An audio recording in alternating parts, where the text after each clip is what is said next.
The summer sun beats down on the back of the prisoner as he's dragged toward the lake. Wrists and ankles locked in heavy chains, he falls flat on his face as the guards drag him toward the water. Persia, 5th century BC. The water laps gently at the banks of the lake, peaceful and serene. There, rocking slightly with each passing wave, is a boat. The prisoner looks nervously at the guards on either side. Before he can utter his last plea for mercy, they've unshackled his arms and are forcing him to lie down in the boat. He's bound in place, the ropes cutting into his flesh. There are 4 small holes in the side of the boat, one for each hand and foot to dangle out, just touching the water's surface. Panic sets in, and the prisoner begs and screams. They cannot do this to him. It's evil. It's too late. The guards lift the heavy bottle that they've been carrying and force his mouth wide open. Down his throat pours the sweetest, most delicious drink he's ever tasted, fresh milk and honey. Against his better judgment, he swallows a mouthful, then another. They've been starving him for days. The drink is the most beautiful thing to ever pass his lips. Only they're pouring too much in. It's flooding out over his cheeks and running into his hair, making his face wet and sticky. He tries to turn his face away, but they grab him and hold him still, mouth open, milk and honey flooding his throat faster than he can drink it. He gulps it down, trying his best not to suffocate. More and more and more. He feels sick, but they won't stop. More and more and more and more. He starts gagging and convulsing, on the verge of vomiting it all back up, and just when he thinks he's about to burst, the men stop. He looks down at his belly and it's bulging from the thick, sweet liquid in his stomach. The prisoner groans and tips his head back, trying not to throw up. Something hits his exposed chest. The guards are now pouring the milk and honey all over him. They're slathering it all over his skin, rubbing it into his chest and his arms, legs, taking extra care to make sure that his hands and feet dangling out of the boat are covered. Then, without any more ceremony, they push the boat out across the water. It's almost peaceful drifting out onto the lake. But the summer sun bakes his skin, caking the milk and honey to it and making him unbelievably uncomfortable. He tries to move, to get into a better position, but his limbs are bound too tightly. He strains against the restraints, but that was a big mistake. The exertion was enough to unsettle his stomach. The man vomits all over himself, stomach acid and bile mixing with the festering milk and honey. A fly lands on top of the mess on his chest, followed by another, followed by a wasp. Something tickles his finger and the man recoils. What was that in the water? It felt big. He closes his eyes, trying to escape the roasting sun, but it burns through his eyelids. When he opens his eyes again, they stick together from the milk and honey. There, standing at the foot of the boat, is a rat. It curiously eyes him, sniffing at the delicious liquid across his skin. It takes a lick, then a bite. The man yells and tries to kick it away, but it's no use, he can't move. Another rat appears, and then a third. Wasps now land on his face, crawling around his nostrils and peering into his eyeballs. The man screams. He screams and screams all through the day until his lungs give out and exhaustion overtakes him. When he wakes, he finds that he's lying in his own filth. The liquid fed to him has started to leak out of his body as diarrhea. The smell is unbearable to him and irresistible to every insect and rodent within a couple of miles. The boat is full of them. The next day, the boat is pulled to shore. Above the man stand his 2 guards. He apologizes for everything and begs for forgiveness, but before he can say more than a few words, the bottle reappears, and the milk and honey flood his mouth and inflate his stomach. The worst part is that they left it out the previous night, so the milk is rancid. Once he's pumped full and lathered up again, they push him out for another day on the water. Days crawl by, turning into weeks, yet the man is still alive. The milk and honey are just enough to keep his body alive for now. The rats have chewed holes in almost every pore of his skin. Maggots crawl about in his rotting flesh, slowly eating their way through him. It's become hard to tell where the man's body ends and where the foul soup accumulating at the bottom of the boat begins. Every kind of infection and disease flows through his blood as his liver does its best to fight a losing battle. But the worst part is only just beginning. The diarrhea that fills the boat is teeming with life. Insects swarm around it as rats wade through it, until one rat in particular has an idea. All of this feces has come from somewhere. The place where the rat is sniffing around now. It sticks its nose inside and finds that the smells are even stronger. You can imagine what happens next. The man can do nothing but lie there helplessly, overcome by disease and exhaustion as the creatures start to consume him from the inside out. He lives for another 5 days before finally feeling the sweet embrace of death. Human beings are pretty damn good at concocting impossibly sadistic ways of killing each other, aren't we? We've always been, but sometimes execution just doesn't go far enough. At a certain point, death becomes a mercy. Therefore, the most gruesome punishments in history have to be the ones that make sure to delay that person's death and then suspend them in agony for as long as possible. What you've just learned about is scaphism, a practice born out of Persia in the 5th century BC. It's hard to imagine a worse way to go, but don't worry, there are all kinds of gruesome and disgusting punishments for us to unpack together. There are no surprises here, but this definitely isn't the last time that rats feature on the list, as well as certain things being put in certain holes that shouldn't normally go there. And make sure to hold on for the final one. It's particularly creative. Next up, we have one that's a bit of a household name in the world of horrific torture methods: flaying. Also known as skinning alive, this practice has been around for just about forever. It's stuck because there's just something about it that makes your skin crawl. Literally, humans had gotten pretty good at skinning things way back in the earliest years of our existence, when we first started to use sharp rocks to cut animal hides away from their bodies. As our tools improved and our experience grew, we realized that not only is there a bit of an art to skinning things, but that sometimes those things could be other humans that we don't like very much. And the human can be kept alive while you do it. The ancient Aztecs were big fans of flaying. They even had a god, Xipe-Totec, who was himself flayed. Xipe-Totec was always depicted as walking around with bright red skin, or rather no skin at all, and just bright red flesh exposed to the world.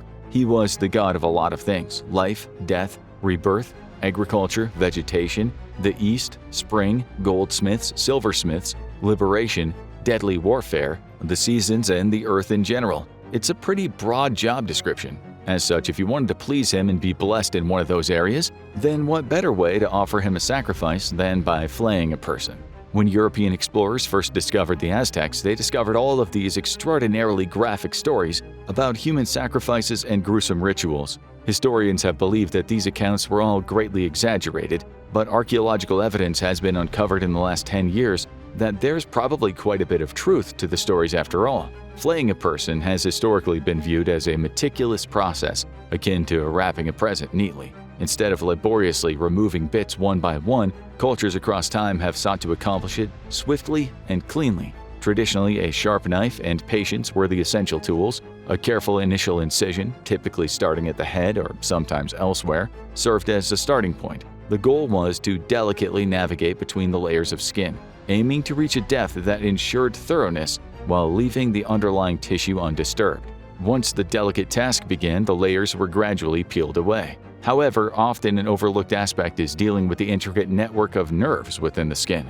These nerves, akin to the roots of a tree, intertwine throughout the layers, contributing to our detailed sense of touch. Cutting through these dense nerve bundles adds an excruciating level of pain to the process. Historically, certain cultures, such as the Aztecs, employed methods to facilitate skin removal. Boiling water was utilized to scald the skin, causing it to separate more easily from the body, akin to how roasting a chicken loosens its skin.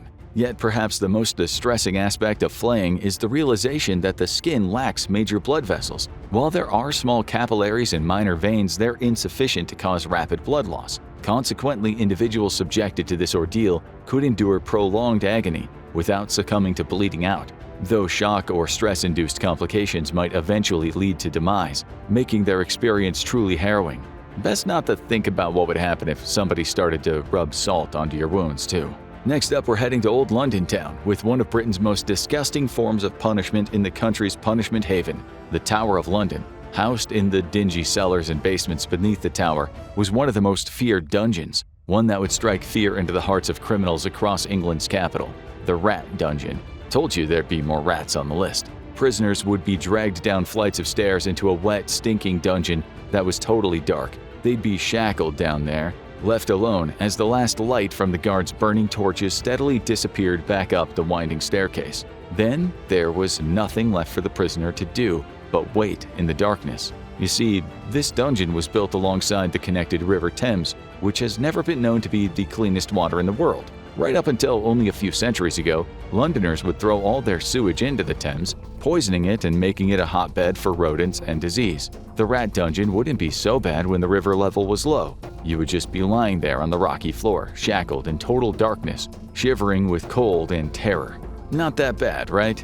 Well, when the water levels rise, the Thames water starts to fill the dungeon, but it's not usually up to the level of drowning the person shackled there. It might not even reach their feet. Again, not so bad. What was bad, however, were the rats. Millions of rats lived along the banks of the Thames, burrowing their way into the higher parts of the silt, dirt, and litter. That was fine for them when the water level was low, but whenever it started to rise, their burrows would flood, forcing them to find the nearest patch of dry land before they drowned. For thousands upon thousands of rats, this was the rat dungeon. Sitting alone in total darkness, you would not see them coming. You'd hear them, though.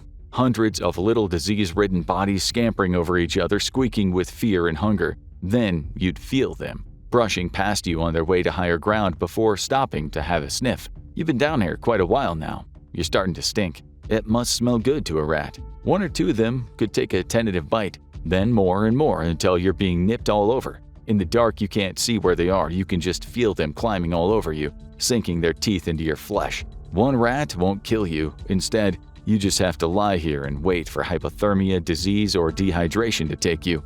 The Thames will rise high enough to drown you in sewage water, if you're lucky. Let's take a break from rats for now and visit another favorite from human history. Let's rip you open with the Pear of Anguish. An internet favorite from recent years, it's hard to find many detailed and reliable accounts of this device being used on victims. However, we do have a number of them sitting in museums, and when you find out exactly how they work, you'll struggle to imagine that they were used for anything other than torture. The Pear of Anguish is pear-shaped. Duh. It's made of metal and has a small key at the thin end of the pear. You turn the key, and the thicker end of the pear splits open into 3 or 4 lobes. The more you turn the key, the farther and farther apart those lobes grow. Some accounts talk about these being used in Paris after the Renaissance, which feels fitting. A pear made of ornate mechanical parts being used as a torture device feels right in line with Renaissance Europe.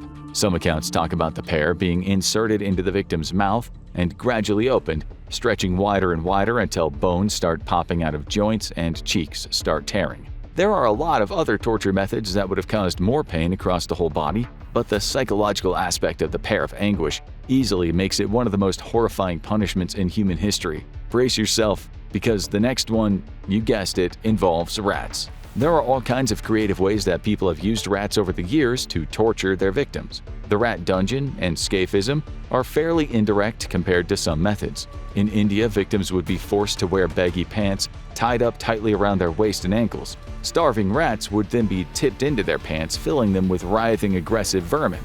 The victim would jump around in fear, only agitating the rats more. They would bite and claw at any flesh they could find, including the victim's genitals. But it gets worse. In medieval Germany, executioners enjoyed filling up a bucket with rats and placing it with the open side on the person's abdomen, trapping the rats against their flesh. Then they'd take hot coals from the fire and heap them on top of that metal bucket until the rats would start to panic.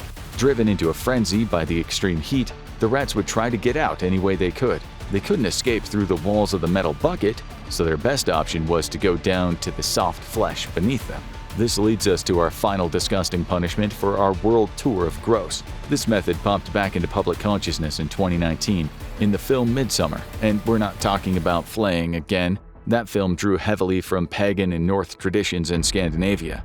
They took one method of punishment straight from the Vikings themselves.